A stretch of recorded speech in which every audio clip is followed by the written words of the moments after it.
ఓం నమః శివాయ. ఓం నమో నారాయణాయ. ఓం శ్రీ నరదృష్టి నివారణ కాల భైరవాయ నమో నమః. ఓం సూర్య అరిష్టేతు సంప్రాప్తే సూర్య పూజాంచ కారయేత్.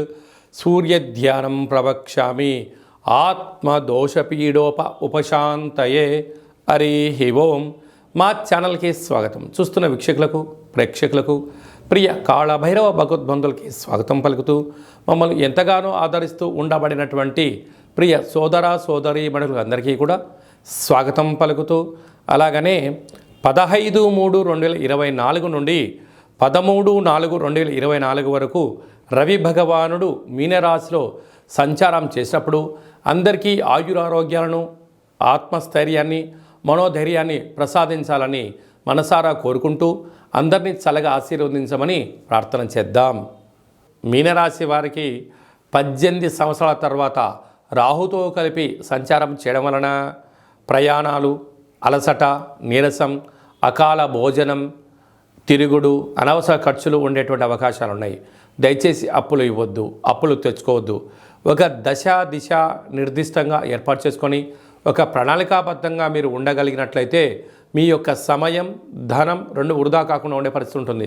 అంటే అనవసరమైన తిరుగుళ్ళు, విందులని, వినోదాలని, అనవసరమైన ఖర్చులు పంచి ఉన్నాయి. ఇలాంటి కాల సమయంలో మీరు మనశ్శాంతిని కోల్పోవడం, దీర్ఘకాలిక వ్యాధులు వచ్చేటువంటి పరిస్థితి ఉంటుంది. ఇలాంటి కాల సమయంలో ప్రణాళికాబద్ధంగా జీవితాన్ని ఏర్పాటు చేసుకోగలిగితే వీటన్నిటినీ నివారిస్తూ ధనపరమైన యోగం మీ సొంతం అవుతుంది. కనుక మౌనం, ధ్యానం, సూర్యారాధన, సూర్య నమస్కారాలు, కాళభైరవ స్వామి యొక్క సాధన, కాళభైరవ స్వామి యొక్క అష్టకం వినడం, కూష్మాండ దీపం మీకు ఐశ్వర్యానికి, ఆనందానికి మీరే కేంద్రబిందు అవుతారు అని చెప్పి గమనించాలి. ఆరోగ్యకారకుడు సూర్యనారాయణుడు అవ్వడం వలన ఇంట్లో అందరికీ సంపూర్ణ ఆయురారోగ్యాలు ప్రసాదించాలి అన్నట్లయితే ప్రతిరోజు మనం స్నానం చేసిన తదనంతరము పూజామందిరంలో దీపాన్ని ఏర్పాటు చేసుకొని సూర్యభగవానికి నమస్కారం చేసుకొని గంగే చయమునే చైవ కృష్ణే గోదావరి నర్మదే సింధు కావేరి జలేస్మిన్ సన్నిధింకురు అనేటువంటి మంత్రాన్ని చెప్పుకొని సూర్యభగవానికి అర్ఘ్యాన్ని వదిలిపెట్టడము, తులసి కోటలో సూర్యుని చూస్తూ నమస్కారం చేయడం వలన సంపూర్ణ ఆయురారోగ్యాలు కలుగుతాయని చెప్పి గమనించాలి. అలాగే ప్రతిరోజు ఆదివారం పూట ఉదయం 6 గంటల నుండి 7 గంటల వరకు రవిహోర ఉంటుంది. కనుక అలాంటి కాల సమయంలో సూర్య మంత్రమైనటువంటి ఓం హ్రాం హ్రీం రోం సహ సూర్యాయ నమః అనే మంత్రాన్ని రోజు 6 సార్లు తగ్గకుండా 54 సార్లు కానీ 108 సార్లు ఉచ్చరింపచేసినట్లయితే స్వామికి ఆశీస్సులు కలుగుతాయి. ఇంకనూ మనం అద్భుతమైన విజయాన్ని సూర్యశక్తి ద్వారా సంపాదించాలి అన్నట్లయితే ఈ యొక్క పాత్రను కంచు పాత్ర అంటాం. కాళభైరవ స్వామి వారి యొక్క అక్షయ పాత్ర. రాసులు 12 ఎలా ఉంటాయో 12 రాసులను స్వరూపాలు ఇందులో అచ్చు వేయడం జరుగుతుంటుంది. ఈ పాత్ర వల్ల ఉపయోగాలు ఒకసారి తెలుసుకుందాం. మనం ఒక్కసారి ఇలా శబ్దం చేసినట్లయితే ఓంకార శబ్దం రావడం జరుగుతుంటుంది. అలాగా మనసులో మనం 3 సార్లు కానీ 12 సార్లు కానీ ఓం సూర్యాయ కాళభైరవాయ నమః అంటూ ఇలాగా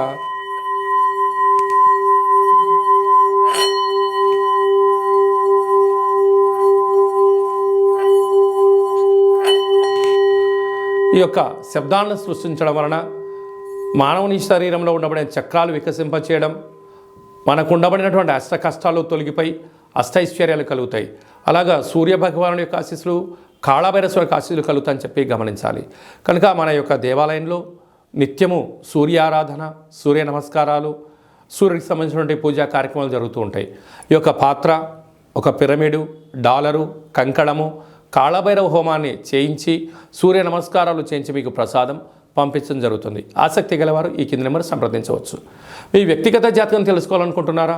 మీ పేరు, పుట్టినటువంటి తేదీ, నెల, సమయం, సంవత్సరం రాసి పంపించినట్లయితే మీకు 100 సంవత్సరాల జాతకాన్ని రాసి పంపించి మీరు పుట్టినప్పుడు గ్రహ గమనాలు ఎలా ఉన్నాయి, ప్రస్తుతం ఎలా ఉంటున్నాయి, రాబోయే కాలం ఎలా ఉండబోతున్నాయో సవివరంగా సంపూర్ణంగా తెలియజేయడం జరుగుతుంది. అలాగే చాలామందికి డేటా బర్త్లు లేనటువంటి కారణం వలన మీ పేరు యొక్క మొదటి అక్షరాన్ని అనుసరిస్తూ పేరును మీద ఉండబడిన రాశిని తెలియచేస్తూ కాళభైరవ ఉపాసన చేత భూత, భవిష్యత్, వర్తమానాన్ని తెలియజేయడం జరుగుతుంది. ఆసక్తి గలవారు జ్యోతిష్య వివరాలు సంపూర్ణంగా తెలుసుకోవాలి అనుకుంటున్నవారు ఈ కింది నెంబర్ను ఆన్లైన్ ద్వారా కానీ ఆఫ్లైన్ ద్వారా కానీ వాట్సాప్ ద్వారా కానీ సంప్రదించి అపాయింట్మెంట్ తీసుకొని సంప్రదించగలరు. భార్యాభర్తలు తరచుగా గొడవ పడుతున్నారా? ఇద్దరి మధ్య అభిప్రాయ భేదాలు కుదరట్లేదా? లేకుంటే మీ అబ్బాయికి కానీ అమ్మాయికి కానీ ఎంత వివాహ ప్రయత్నం చేసినా అవ్వడం లేదా? జాతకంలో ఉండబడిన దోషాలను తెలియజేస్తూ అబ్బాయి వారి యొక్క జాతకంలో ఉండబడిన యోగాలను మీకు తెలియజేస్తూ మీకు కాళభైరవ స్వామి వారి ఆశీస్సుల చేత మీ యొక్క వివాహ ప్రయత్నాల్లో ఆటంకాలు లేకుండా సలహాలు సూచనలు ఇవ్వడం జరుగుతుంటుంది.